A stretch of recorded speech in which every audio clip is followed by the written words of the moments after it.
എല്ലാവർക്കും നമസ്കാരം. തുർക്കി യാത്രയിലെ മറ്റൊരു എപ്പിസോഡിലേക്ക് എല്ലാവർക്കും സ്വാഗതം. ഇസ്താംബുളിലെ സബീഹ ഇന്റർനാഷണൽ എയർപോർട്ടിലാണ് നമ്മളിപ്പോൾ.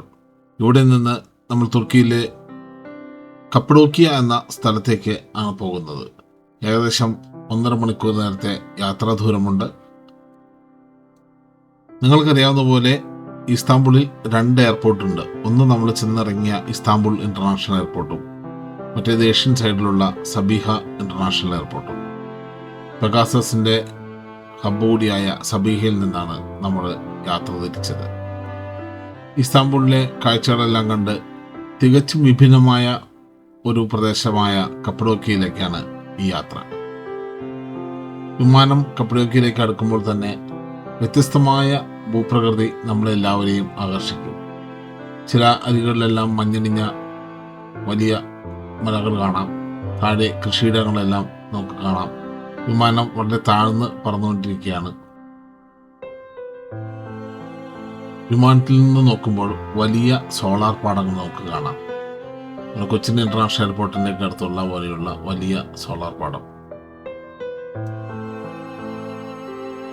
വിമാനം കപ്പഡോക്കിയ എയർപോർട്ടിന്റെ അടുത്തേക്ക് എത്തി. കപ്പഡോക്കിയയിലും 2 എയർപോർട്ടുകളുണ്ട്. ഒന്ന് നവഷീർ എയർപോർട്ടും മറ്റേത് കൈസേരി എയർപോർട്ടും. നമ്മൾ കൈസേരി എയർപോർട്ടിലാണ് ചെന്ന് ഇറങ്ങിയത്. ഇവിടെ തുർക്കി എയർഫോഴ്സിൻ്റെ ധാരാളം ട്രാൻസ്പോർട്ട് പ്ലെയിനുകളൊക്കെ പാർക്ക് ചെയ്തിട്ടുണ്ട്. തുർക്കി എയർഫോഴ്സിൻ്റെ ഒരു ഹബ്ബ് കൂടിയാണ് കൈസേരി എയർപോർട്ട്. ഡൊമസ്റ്റിക് എയർപോർട്ട് ആയതിനാൽ തന്നെ പ്രത്യേകിച്ച് നടപടിക്രമങ്ങളൊന്നുമില്ല. നമ്മൾ പെട്ടെന്ന് ലഗേജ് കളക്ട് ചെയ്ത് എയർപോർട്ടിൻ്റെ പുറത്തേക്ക് പോയി. അവിടെ നമ്മളെ കാത്തുകൊണ്ട് ഹോട്ടലിൻ്റെ വാൻ തയ്യാറായിട്ട് നിന്നിരുന്നു. എയർപോർട്ടിൻ്റെ പുറത്തെ കാഴ്ചകളൊക്കെ കണ്ടുകൊണ്ട് നമ്മൾ യാത്ര തുടങ്ങി. ഇസ്താംബുളിനെ അപേക്ഷിച്ച് നോക്കുമ്പോൾ ഏറ്റവും വ്യത്യസ്തമായ ഒരു ഭൂപ്രകൃതിയാണ് കപ്പഡോക്കിയയിൽ. വരണ്ട ഒരു മരുഭൂമി പോലെ കാണുന്നുണ്ടെങ്കിലും അകലെ മഞ്ഞണിഞ്ഞ പർവ്വതങ്ങൾ നമുക്ക് ദൃശ്യമാണ്. കപ്പഡോക്കിയയുടെ ഏറ്റവും പ്രത്യേകത ഇതിൻ്റെ ഭൂപ്രകൃതി തന്നെയാണ്. ലോകത്തിൽ വളരെ വ്യത്യസ്തമായി മറ്റെങ്ങും കാണാത്ത തരത്തിലുള്ള ഭൂപ്രകൃതിയാണ് കപ്പഡോക്കിയയ്ക്കുള്ളത്. വോൾക്കാനോ അഥവാ അഗ്നിപർവ്വതങ്ങളിൽ നിന്ന് ഉരുത്തിരിഞ്ഞ ശിലകളാണ് കപ്പഡോക്കിയയിലെങ്ങും. ഈ കാണുന്ന മലനിരകളെല്ലാം തന്നെ വളരെ സോഫ്റ്റായിട്ടുള്ള പ്രത്യേകതരം ശിലകൾ കൊണ്ട് രൂപപ്പെട്ടതാണ്. ഇവിടുത്തെ ഏറ്റവും വലിയ ആകർഷണം ഇവിടുത്തെ മലനിരകളിൽ ഉണ്ടാക്കിയിരിക്കുന്ന കേവ് ഹോട്ടലുകളാണ്. ഗുഹാ ഹോട്ടലുകൾ നമുക്ക് പറയാം. അതായത് ഈ പറയുന്ന അഗ്നിപർവ്വത ശിലകളിൽ രൂപപ്പെട്ട മലകളിൽ കൊത്തിയുണ്ടാക്കിയ ഹോട്ടലുകളാണിവ. ഈ ഗുഹകളൊക്കെ വളരെയധികം 10,000-കണക്കിന് വർഷങ്ങൾ പഴക്കമുള്ള ഗുഹകളാണ്. അവയെല്ലാം ഇന്ന് മോഡേണായിട്ട് മാറ്റി ഹോട്ടലുകളാക്കി സംരക്ഷിച്ചിരിക്കുകയാണ്. കപ്പഡോക്കിയയിൽ നിങ്ങൾക്ക് ഒന്നില്ലെങ്കിൽ കേവ് ഹോട്ടലുകളിൽ താമസിക്കാം, അല്ലെങ്കിൽ റയറായിട്ട് ഒരു ദിവസത്തേക്കൊക്കെ വരുന്ന സഞ്ചാരികൾക്ക് വേണമെങ്കിൽ സാധാരണ ഹോട്ടലുകളും അവൈലബിൾ ആണ്. പക്ഷെ കേവ് ഹോട്ടലിലുള്ള നിങ്ങളുടെ താമസം ഒരു പ്രത്യേക അനുഭവമായിരിക്കും. നമ്മുടെ ഹോട്ടല് ഒരു വലിയ മലയുടെ ഭാഗത്താണ്. ഇതിന് മനോഹരമായിട്ട് ചില ഇരിപ്പിട സംവിധാനങ്ങളും ഫോട്ടോ എടുക്കാനുള്ള സംവിധാനങ്ങളും എല്ലാം ഒരുക്കിയിട്ടുണ്ട്. അന്തരീക്ഷം നല്ല ചൂടുള്ളതാണെങ്കിലും ഇസ്താംബുളിലെ പോലെയുള്ള ഒരു ബുദ്ധിമുട്ട് നമുക്ക് തോന്നുന്നില്ല. ചിലപ്പോൾ ഈ മലയുടെ ഉള്ളിലുള്ള ഒരു കുളിർമയുണ്ടാകും. ഞങ്ങൾ ബുക്ക് ചെയ്തത് സെൻ കപ്പഡോക്കിയ എന്ന ഹോട്ടലാണ്. പക്ഷേ ഈ മലയിൽ തന്നെ 3-4 പ്രോപ്പർട്ടീസ് ഒരുമിച്ചുണ്ട്. അത് നമ്മുടെ ബുക്കിങ്ങിൽ അതിൻ്റെ ഏത് പ്രോപ്പർട്ടിയിലാണ് നമുക്ക് അവൈലബിൾ ആവണമെന്ന് വെച്ച് കഴിഞ്ഞാൽ അവിടെയാണ് അവർ റൂം നമുക്ക് തരുന്നത്. മിലാഗ്രെ കേവ് സൂട്ട്സ് എന്നുള്ള ആ സെക്ഷനിലാണ് ഞങ്ങൾക്ക് റൂം കിട്ടിയത്. ഞങ്ങൾക്ക് കിട്ടിയിരിക്കുന്ന റൂമിൻ്റെ മുമ്പിലാണ് വളരെ മനോഹരമായ ഒരു ഫോട്ടോഷൂട്ടിനൊക്കെ പറ്റി എടുത്തിട്ടുള്ള സംവിധാനം ചെയ്തിരിക്കുന്നത്. അതെന്തിനാണെന്ന് വരും എപ്പിസോഡുകളിൽ നിങ്ങൾക്ക് അറിയാൻ കഴിയും. ഇവിടെയെത്തി നമ്മൾ ബാഗെല്ലാം വെച്ചിട്ട് ഒന്ന് ഓടിച്ച് ചുറ്റിക്കറങ്ങി നോക്കി. സമയം ഉച്ച കഴിഞ്ഞിരിക്കുന്നു.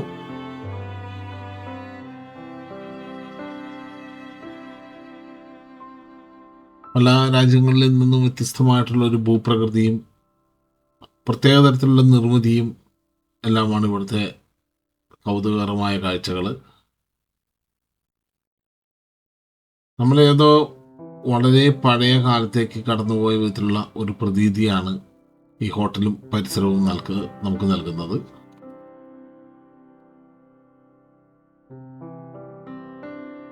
ഹോട്ടലിൽ നിന്ന് പുറത്തേക്ക് ഇറങ്ങിയപ്പോൾ തന്നെ നമുക്ക് മനസ്സിലായി ഇത് ധാരാളം കയറ്റിറക്കങ്ങളുള്ള ഒരു സ്ഥലമാണ്. നമ്മളെ നടപ്പിൽ ചലഞ്ച് ചെയ്യുന്ന ഒരു സ്ഥലം കൂടിയാണ്. എന്നാലും ഒന്ന് ചുറ്റിക്കറങ്ങി താഴേക്ക് പോകണം, ഭക്ഷണം കഴിക്കണം ഈ ഉദ്ദേശത്തിൽ നമ്മൾ താഴേക്ക് നടന്നു. ഇവിടെ ചെറിയൊരു പൗരാണികമായ ചാപ്പൽ കണ്ടു. അവിടെ ഒരു കുരിശടയാളം കണ്ടുകൊണ്ടാണ് അതൊരു ചാപ്പലാണെന്ന് നമുക്ക് മനസ്സിലായത്. ഇതെല്ലാം ഇങ്ങനെ വളരെ വർഷങ്ങൾക്ക് മുമ്പ് 10,000 വർഷങ്ങൾക്ക് മുമ്പൊക്കെ ആൾക്കാർ താമസിച്ചു തുടങ്ങി. പിന്നെ ക്രിസ്ത്യാനിറ്റിയുടെ ആദ്യകാലങ്ങളിലൂടെ ക്രിസ്ത്യാനിറ്റി വന്നിരുന്നു.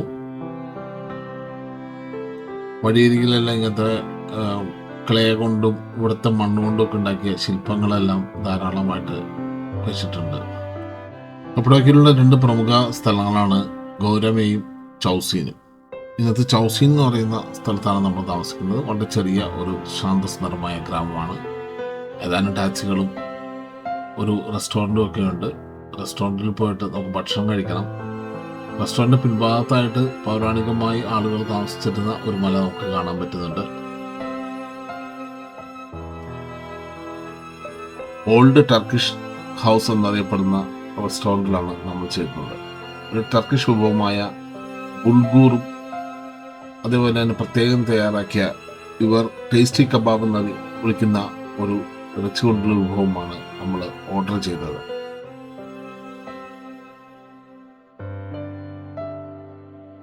പ്രത്യേകം തയ്യാറാക്കിയ മൺപാത്രത്തിലാണ് ഈ വിഭവം ഇവർ നമുക്ക് കൊണ്ടുവരുന്നത്.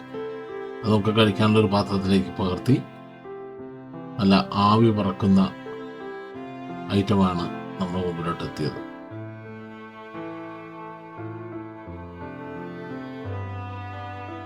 ഇതുപോലെ തന്നെ വേറൊരു വിഭവവും വേറെ തരത്തിലുള്ള പ്രസൻറ്റേഷനിൽ അവർ കൊണ്ടുവന്നു.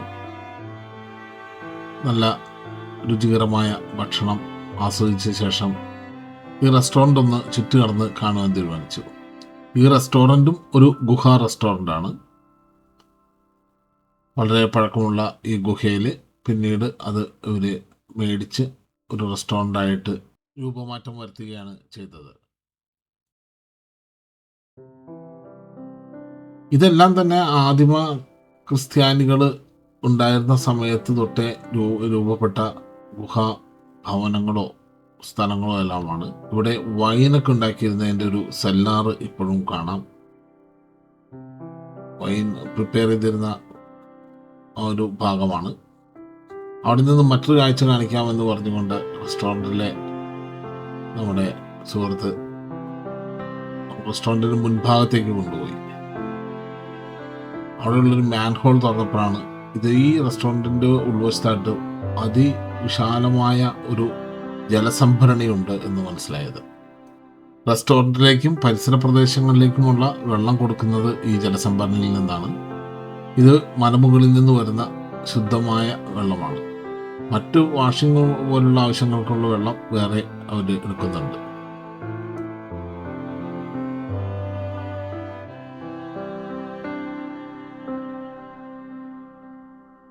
അവിടേക്ക് വന്ന ഒരു വ്യക്തി നമ്മളെ പരിചയപ്പെടുകയും നല്ല ഇംഗ്ലീഷിൽ കാര്യങ്ങൾ വിശദീകരിക്കുകയും ചെയ്തു. അദ്ദേഹം നമ്മളോട് ചോദിച്ചു, എനിക്ക് ടാക്സി ഉണ്ട്, നിങ്ങൾക്ക് ടാക്സി സർവീസ് വേണമെങ്കിൽ ഞാൻ തരാം എന്ന് പറഞ്ഞു. അപ്പോഴാണ് നമ്മൾ അവിടെ ഉള്ള ഷെഫായ ഐലീനെ കണ്ടത്. ഐലീൻ തുർക്കിക്കാരി തന്നെയാണ്. ഞാൻ ഈ തുർക്കിക്കാരി എന്ന് എടുത്തു പറയാൻ കാരണം ഇവിടെ തുർക്കിഷ്, സിറിയൻ, അഫ്ഗാനി വംശജരെല്ലാം ധാരാളമുള്ള സ്ഥലമാണ്. ഇവിടെ മാത്രമല്ല, തുർക്കിയിലെമ്പാടും ഈ വംശജരെല്ലാം ഉണ്ട്. ഐലീൻ്റെ തുർക്കിഷ് ഭാഷ മാത്രമേ അറിയാൻ പാടുള്ളൂ. എന്നിരുന്നാലും ട്രാൻസ്ലേറ്ററുടെ സഹായത്തോടെ കാര്യങ്ങളൊക്കെ പറഞ്ഞു. ഐലീനെ വീണ്ടും വിസിറ്റ് ചെയ്യാം എന്ന് പറഞ്ഞ് നമ്മൾ അവിടെ നിന്ന് ഐലീനോട് ബൈയൊക്കെ പറഞ്ഞ് അതൊക്കെ ഇറങ്ങി. നമ്മുടെ പോകാനുള്ള കാറുമായിട്ട് ആളെത്തിയിട്ടുണ്ട്. അപ്പോഴാണ് ഒരു കാര്യം അറിഞ്ഞത്, ഇതൊരു ഫാമിലി ഓൺഡ് ബിസിനസ്സാണ്. അത് നമുക്കൊരു അവരുടെ ഒരു കാർഡെല്ലാം തന്നിരുന്നു. ഓൾഡ് തുർക്കിഷ് ഹൗസ് എന്ന് പറയുന്ന റെസ്റ്റോറൻറ്റ്. ഐലീൻ ഷെഫാണ്. ഐലീൻ്റെ ബ്രദറാണ് നമുക്ക് കാറുമായിട്ട് വന്നിരിക്കുന്നത്. ഐലീൻ്റെ മറ്റൊരു ബ്രദർ അവിടെ നിൽപ്പുണ്ടായിരുന്നു. ഐലീൻ്റെ ചേട്ടൻ്റെ മകൻ പുറത്ത് ചെറിയ ഐസ്ക്രീം ഒക്കെ ആയിട്ട് അവൻ്റെ വെക്കേഷൻ പരിപാടികൾ നടത്തുന്നുണ്ട്. ഈ ഐലീൻ്റെ ബ്രദറിൻ്റെ പേര് ഹനീഫി എന്നാണ്. കപ്പഡോക്യ വിസിറ്റ് ചെയ്യുന്നവർക്ക് നല്ലൊരു ഡ്രൈവറും ടൂർ ഗൈഡും ആയിരിക്കും ഹനീഫി. എല്ലാ സ്ഥലങ്ങളും നല്ല പരിചയമുണ്ട്. വളരെ റീസണബിളായിട്ടുള്ള ആളാണ് ഹനീഫി. നന്നായിട്ട് ഇംഗ്ലീഷ് പറഞ്ഞു തരും, കാര്യങ്ങളെല്ലാം വിശദീകരിക്കും. അപ്പം നാളെ ഞങ്ങളെ കൊണ്ട് ഒരു നല്ല ട്രിപ്പ് കപ്പഡോക്യയിലുള്ള എല്ലാ ടൂറിസ്റ്റ് കേന്ദ്രങ്ങളും ചുറ്റിക്കറങ്ങി കാണിക്കാമെന്ന് പ്രോമിസ് ചെയ്തു. ഇപ്പോൾ ഞങ്ങൾ ഉച്ചൈസർ കാസിൽ എന്നറിയപ്പെടുന്ന വലിയൊരു ഗുഹാ കാസിൽ കാണുന്നതിന് വേണ്ടിയാണ് പോയിക്കൊണ്ടിരിക്കുന്നത്. ഹനീഫി പറഞ്ഞ് ഞങ്ങളെ അവിടെ ഡ്രോപ്പ് ചെയ്തിട്ട് ഹനീഫി പോകും. നിങ്ങളുടെ സമയമെടുത്ത് അവിടെ കാണുക, തിരിച്ച് നമുക്ക് ഏതെങ്കിലും ടാക്സി വിളിച്ച് വരാൻ പറ്റുമെന്ന് ഹനീഫി പറഞ്ഞിരുന്നു. അതിൽ നിന്ന് തന്നെ നമുക്ക് കാണാം ഉച്ചൈസർ കാസിൽ നമ്മൾ നേരത്തെ കണ്ട ഈ ഗൃഹങ്ങൾ ഇട്ട് തന്നെ ഒരു കാസിലായിട്ട് രൂപപ്പെടുത്തി ഒരു മലമുകളിൽ സ്ഥാപിച്ചിരിക്കുകയാണ്. കാസിലിൻ്റെ മുകളിലേക്ക്, ഏറ്റവും മുകളിലേക്ക് നമുക്ക് കാസിലിൻ്റെ അവിടെ നിന്ന് ടിക്കറ്റ് എടുത്ത് ആണെങ്കിൽ കയറാം. എന്നാൽ നമ്മൾ കാസിലിൻ്റെ സൈഡിൽ കൂടി നടക്കുവാൻ തീരുമാനിച്ചു. കാസിലിൻ്റെ മുകളിലേക്ക് കുത്തനെയുള്ള കയറ്റം ഈ ഇത്രയും ചൂടുള്ള സമയത്ത് കയറുക എന്നുള്ളത് അത്ര നല്ല ഐഡിയ ആയിട്ട് തോന്നിയില്ല. കാസിലിൻ്റെ അവിടെ നിൽക്കുമ്പോഴാണ് ഈ വലിയ താഴ്വാരയുടെ ഭംഗി മുഴുവൻ കാണുന്നത്. ലോകത്തിൽ മറ്റെങ്ങും കാണുവാൻ പറ്റാത്ത വിധത്തിലുള്ള, അല്ലെങ്കിൽ മറ്റെങ്ങും ഇല്ലാത്ത വ്യത്യസ്തമായൊരു താഴ്വരയാണത്. ഈ താഴ്വരയിൽ ഈ അഗ്നിപർവ്വത ശിലകളാൽ രൂപപ്പെട്ട അനേകം പർവ്വത ശിഖരങ്ങളുണ്ട്. ഇതേപോലുള്ള വലിയ പർവ്വതങ്ങളിൽ ഗുഹാ ജീവിതങ്ങൾ നമുക്ക് നേരിട്ടറിയാൻ കഴിയും. പല ഗുഹകളും വളരെ കഷ്ടിച്ച് നമുക്ക് കടന്നു പോകാൻ പറ്റും. നമ്മൾ തോന്നുന്നത് തൊട്ടാൽ പൊടിഞ്ഞു പോകുന്ന ഒരു തരം ശിലയാണെന്ന് തോന്നും. പക്ഷേ ഇത് ആക്ച്വലി അത്യാവശ്യം കടുപ്പമുണ്ട്. പക്ഷെ എന്നാലും ധാരാളം കാറ്റും മഴയും ഒക്കെ ആയിട്ട് റോഷൻ വളരെ ഉണ്ടായിട്ടുണ്ട്. അതായത് ഇതിങ്ങനെ തീർന്നുകൊണ്ടിരിക്കുകയാണെന്നാണ് ഇവിടുത്തെ ആൾക്കാർ പറയുന്നത്. പക്ഷെ അവർ പറയുന്നത് ചിലപ്പോൾ ഇത് ആയിരക്കണക്കിന് വർഷങ്ങൾ കഴിഞ്ഞിട്ട് അങ്ങനത്തെ ഒരു സംഭവമൊക്കെ സംഭവിക്കുള്ളൂ പറയുന്നു. പക്ഷെ അധികവും ആൾക്കാർ തുറന്ന് ഉണ്ടാക്കി പണ്ട് കാലത്ത് താമസിച്ചിരുന്നിട്ട് അത് പിന്നീട് ഇഷ്ടികയും സിമെൻറ്റൊക്കെ വെച്ച് കുറച്ച് സ്ഥലങ്ങളൊക്കെ റീഇൻഫോഴ്സ് ചെയ്തിട്ടുണ്ട്. ബലപ്പെടുത്തിയിട്ടുണ്ടെങ്കിലും അധിക സ്ഥലങ്ങളും ഇപ്പോഴും വളരെ നാച്ചുറലായിട്ട് തന്നെയാണ് കാണപ്പെടുന്നത്. ഉച്ചൈസർ കാസിലിൻ്റെ താഴത്തെ വശങ്ങൾ, അതിൻ്റെ മുകളിൽ നിന്ന് താഴ്വാരത്തിലേക്ക് നോക്കുമ്പോൾ കപ്പഡോക്യയുടെ ഈ ഘോരമയ ഭാഗം മുഴുവൻ നമുക്ക് അതിവിശാലമായിട്ട് കാണാം. ഇരുമ്പ് കൊണ്ടുള്ള ഏതോ ഒരു ആർട്ട് വർക്കിൻ്റെ ഭാഗമാണെന്ന് തോന്നുന്നു ഇവിടെ കാണാം. അത് എന്താണെന്ന് അറിയില്ല, പക്ഷെ അത് വളരെ ജീർണാവസ്ഥയിലാണ്. വളരെ ഇടുങ്ങിയ ഒരു നടപ്പാതയിലൂടെ നമ്മൾ ഈ ഗുഹയുടെ ഒരറ്റത്തേക്ക് നടന്നു. ഇവിടെ വലതുവശത്ത് കാണുന്ന കുന്നിൻ്റെ ഭാഗം കണ്ടപ്പോൾ ഒരു പൂച്ചയുടെ തലയിരിക്കുന്ന പോലെ എനിക്ക് തോന്നി. ഞാനതുകൊണ്ട് അതിനെ ക്യാറ്റ് ഹെഡ് പീക്ക് എന്ന് വിളിച്ചു. അതായത് പൂച്ചത്തലയൻ ശിബിരം എന്ന് വേണമെങ്കിൽ പറയാം. ഞാനിട്ട പേരാണ്. ഇനി അതിന് ശരിക്കും അങ്ങനത്തെ പേരുണ്ടോ എന്ന് എനിക്കറിയില്ല. ഇവിടെ നിന്ന് നോക്കുമ്പോൾ നമുക്ക് മനോഹരമായ താഴ്വാരത്തിൻ്റെ വേറൊരു ആംഗിൾ കിട്ടും. അല്പം ശ്രദ്ധിച്ചൊക്കെ നടക്കണം എന്ന് ഞാൻ പറഞ്ഞിരുന്നു. നമ്മൾ ഒരു ഗൃഹത്തിൻ്റെ ഉള്ളിലേക്ക് ഒന്ന് കയറി. ചില ഓപ്പണിങ്ങുകളൊക്കെ ഈ കാസിലായതുകൊണ്ട് തന്നെ നേരെ താഴ്വരയെ ലക്ഷ്യമാക്കിയിട്ടുള്ള ഓപ്പണിങ്സ് ഒക്കെ ഉണ്ട്. അതുകൊണ്ട് തന്നെ നമ്മൾ വളരെ ശ്രദ്ധിച്ചു വേണം പോകാൻ. സൈക്കിളിൽ ചുറ്റി നടക്കുന്ന യാത്രികരെ കണ്ടു. കരകൗശല വസ്തുക്കൾ വിൽക്കുന്ന ധാരാളം കടകളുണ്ട്. ഈ വോൾക്കാനിക് സ്റ്റോൺ തന്നെ വളരെ ലൈറ്റ് വെയിറ്റ് ആയിട്ട് ഉള്ള വോൾക്കാനിക് സ്റ്റോൺ ഉണ്ട്. ചിലതെല്ലാം വെള്ളത്തിൽ ഇട്ട് കഴിഞ്ഞാൽ അലിഞ്ഞു പോകും. ചിലത് നമുക്ക് വെള്ളത്തിനകത്ത് മുക്കിയിട്ടാലും പോകില്ല. അതിൻ്റെ പ്രത്യേകതകളും എല്ലാം ഈ കടക്കാർ വിവരിച്ചു തരുന്നുണ്ട്. ധാരാളം പോഴ്സലിൻ വർക്കുകൾ നടക്കുന്ന ഒരു സ്ഥലം കൂടിയാണ് ഇവിടെ. നമ്മൾ നോക്കിയപ്പോഴാണ് ഒരു വല്യപ്പൻ ഇരുന്നുകൊണ്ട് ചെറിയ ഒരു കൊത്തുപണികളൊക്കെ നടത്തിക്കൊണ്ടിരിക്കുകയാണ്. വല്യപ്പന് സംസാരിക്കാനായിട്ട് ചെറിയൊരു ബുദ്ധിമുട്ടുണ്ട്. പക്ഷെ ആൾക്ക് നന്നായിട്ട് ഇംഗ്ലീഷ് അറിയാം. നമ്മൾ വല്യപ്പനോട് കാര്യങ്ങൾ ഇംഗ്ലീഷിൽ ചോദിച്ചു. വല്യപ്പൻ കുറച്ച് ആംഗ്യ ഭാഷയിലും സംസാരിക്കാനുള്ള ബുദ്ധിമുട്ടുള്ളതുകൊണ്ട് ചെറിയ വോയിസിലൊക്കെയാണ് പറഞ്ഞത്. ഈ വലിപ്പം കാണിക്കുന്ന തരത്തിലുള്ള കരവസ്തുക്കൾ പുള്ളി ഉണ്ടാക്കിയതാണ്. മറ്റ് വസ്തുക്കളെല്ലാം ഇവിടെ തന്നെയുള്ള ഫാക്ടറികളിൽ ഉണ്ടാക്കിയിട്ട് വരുന്നതാണ്. വല്യപ്പൻ്റെ അടുത്ത് നിന്ന് നമ്മളൊരു ചെറിയ സാധനങ്ങളൊക്കെ മേടിച്ചു. അതൊക്കെ വല്യപ്പന് വലിയ സന്തോഷമായി. വല്യപ്പനോട് പറഞ്ഞു നമ്മളിങ്ങനെ വീഡിയോ ഒക്കെ എടുക്കുന്നുണ്ട്. വല്യപ്പനാണെങ്കിൽ വീഡിയോ എടുക്കുന്നത് കണ്ടോടെ നമ്മൾ ചോദിക്കാതെ തന്നെ അതിൻ്റെ പ്രൈസ് എല്ലാം ഒറ്റയടിക്ക് കുറച്ച് നമുക്ക് നല്ലൊരു ഡീലിനൊക്കെ തന്നു. പിന്നെ കച്ചവടമൊക്കെ കഴിഞ്ഞപ്പോഴാണ് ഒരു കാര്യം മനസ്സിലായത്, വല്യപ്പൻ ആളൊരു പുലിയാണെന്ന്.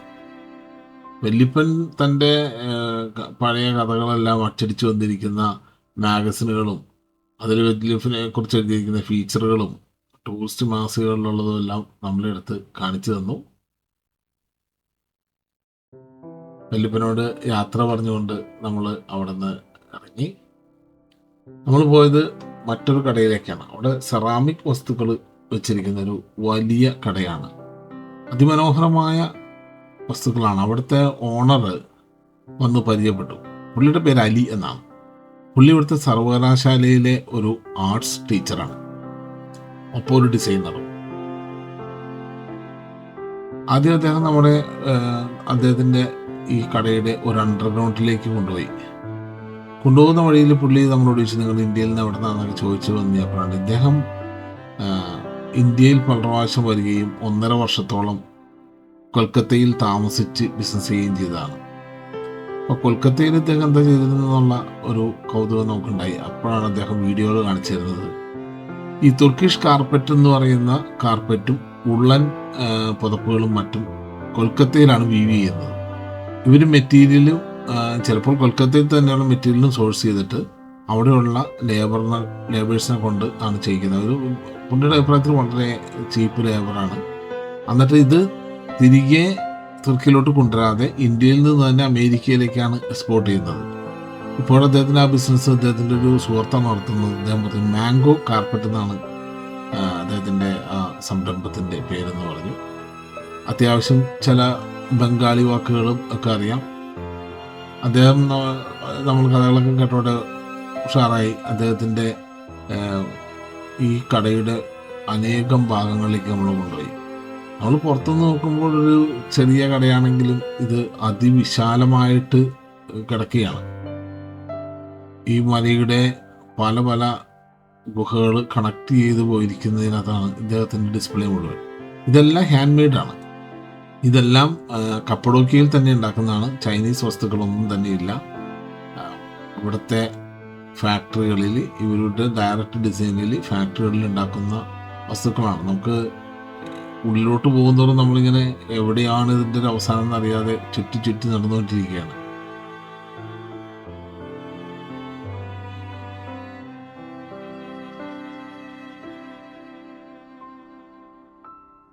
അലിയാകട്ടെ ഉത്സാഹഭരിതനായിട്ട് ഈ ഓരോ പ്രോഡക്റ്റിൻ്റെയും പ്രത്യേകതകളും അതിൻ്റെ ആ ഡിസൈനിൻ്റെ പ്രത്യേകതകളും എല്ലാം നമ്മളെ വിവരിച്ചു കൊണ്ടിരിക്കുകയാണ്. അദ്ദേഹം നമ്മളെ കൂടുതൽ അകത്തേക്കുള്ള റൂമുകളിലേക്ക് കൊണ്ടുപോയി.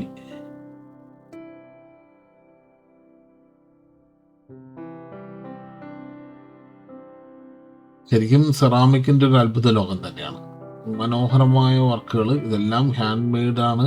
കൈകൊണ്ട് തന്നെ ചിത്രങ്ങൾ വരയ്ക്കുന്നതാണ്, പ്രത്യേക പ്രോസസ്സ് ചെയ്തെടുക്കുന്നതാണെന്ന് പറഞ്ഞു. നമ്മളെ അദ്ദേഹം വീണ്ടും ഒരു താഴ്ത്ത നിലയിലേക്ക് കൂടി കൂട്ടിക്കൊണ്ടുപോവുകയാണ്. നമ്മുടെ ഇതിൻ്റെ സ്പെഷ്യലായിട്ടുള്ള സാധനങ്ങൾ ഇരിക്കുന്ന സ്ഥലമാണെന്ന് പറഞ്ഞ് നമ്മുടെ അവിടേക്ക് കൂട്ടിക്കൊണ്ടുപോയി. അവിടെ എത്തി നമ്മൾ അകത്തേക്ക് കയറി ഇതെല്ലാം കണ്ടുകൊണ്ടിരിക്കുന്ന സമയത്ത് പെട്ടെന്ന് അദ്ദേഹം അവിടുത്തെ ലൈറ്റ് ഓഫ് ചെയ്തു. അപ്പോഴാണ് നമ്മൾ അതിമനോഹരമായ മറ്റൊരു കാഴ്ചയാണ് ആ ലൈറ്റ് ഓഫ് ചെയ്തപ്പോൾ നമ്മൾ കണ്ടത്. ഇവിടെ ഉണ്ടാക്കിയിരിക്കുന്ന വസ്തുക്കളെല്ലാം തന്നെ രാത്രിയിൽ നമ്മുടെ പഴയ റേഡിയോ വാച്ച് എന്നൊക്കെ പറയുന്ന പോലെ ഉലകത്തിൽ അത് തിളങ്ങിക്കൊണ്ടിരിക്കുകയാണ്. ഒരു രാത്രി കാഴ്ച സമ്മാനിച്ചുകൊണ്ടുള്ള ശില്പങ്ങളാണ് ഇതെല്ലാം ഫോസ്ഫറസ് അടങ്ങിയ മെറ്റീരിയൽ ആയതുകൊണ്ടാണ് ഇത്തരത്തിലുള്ള തിളക്കം രാത്രിയിൽ അല്ലെങ്കിൽ ഇരുട്ടത്ത് കിട്ടുന്നത്. അതുതന്നെ എല്ലാ രൂപങ്ങളും ഫോട്ടോ ഫ്രെയിംസും ധാരാളം വസ്തുക്കളവിടെ ഉണ്ട്. തുർക്കിഷ് നൃത്തരൂപങ്ങളും എല്ലാം അടങ്ങിയ അതിവിശാലമായ ഒരു കളക്ഷനാണ് ഇവിടെ ഉള്ളത്. ഇതിനൊക്കെ അത്യാവശ്യം നല്ല പ്രൈസുണ്ട്, ഭാരമുണ്ട്. പിന്നെ ഇവിടുന്ന് എവിടത്തേക്ക് വേണമെങ്കിലും കൊറിയർ ചെയ്ത് തരും. എന്നിരുന്നാലും നമ്മൾ ഒരു അതിൻ്റെ ആർട്ട് വർക്കിൻ്റെ മൂല്യം നോക്കിക്കഴിഞ്ഞാൽ അത്യാവശ്യം ഒരു അഫോർഡബിൾ ആയിട്ടുള്ള പ്രൈസിലൊക്കെ തന്നെയാണ് അവർ വിൽക്കാൻ വെച്ചിരിക്കുന്നത്. ഒരു സാധനത്തിൻ്റെ വലിപ്പവും അതിനകത്തുള്ള പെയിൻറ്റിങ്ങുകളുടെ ഭംഗിയൊക്കെ അനുസരിച്ച് പ്രൈസ് മാറും. പിന്നെ തുർക്കിഷ് ലാമ്പുകളോടെ പ്രദർശിപ്പിച്ചിട്ടുണ്ട്. ഇതെല്ലാം ഒരു ഗുഹയ്ക്കാണ്. ഞാൻ അദ്ദേഹത്തോട് ചോദിച്ചു, ഒരു പർവ്വതം തന്നെ താങ്കൾ ഇത് ഏറ്റെടുത്തിരിക്കുകയാണെന്ന് പറഞ്ഞു. അദ്ദേഹം പറഞ്ഞത് 3-4 തലമുറകളായിട്ട് ഇവർ കൈവശം വെച്ചിരിക്കുന്നതാണ്.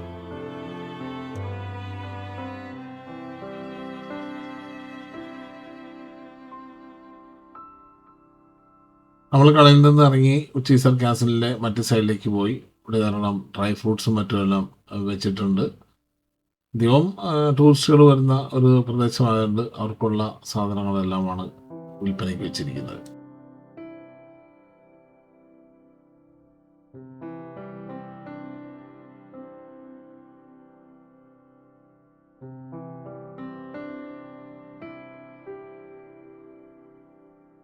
ഇവിടെയും കരകൗശല വസ്തുക്കളും മറ്റും വെച്ചിരിക്കുന്ന വിൽപ്പനക്കാരെ കണ്ടു. തുർക്കിഷ് വ്യാപാരികളും പൊതുവെ തുർക്കിഷ് ആൾക്കാരും എല്ലാം വളരെ സൗഹാർദ്ദപൂർവ്വമാണ്. ഇവിടെ ഇങ്ങനെ നമുക്ക് ചില ബെഞ്ചുകളൊക്കെ ഇട്ടിട്ടുണ്ട്. താഴ്വാരത്തിലെ കാഴ്ചകൾ കൊണ്ട് ഇരിക്കാം. ശരിക്കും പറഞ്ഞാൽ ചൂടും നടത്തുകൊണ്ട് നന്നേ ക്ഷീണിച്ചിരുന്നു. ഒരു വിറ്റാമിൻ ബാർ എന്ന് പറഞ്ഞുകൊണ്ട് ഫ്രൂട്ട്സ് എല്ലാം വെച്ചിരിക്കുന്നുണ്ട്. ഒരു തുർക്കിഷ് സുന്ദരിയാണ് അത് വിൽക്കുന്നത്. അവിടെ പോയി നമ്മൾ ഓരോ ജ്യൂസൊക്കെ മേടിച്ച് കുടിച്ച ശേഷം തിരികെ നമ്മുടെ ഹോട്ടലിലിരിക്കുന്ന ചൗസിനിലോട്ട് മടങ്ങി.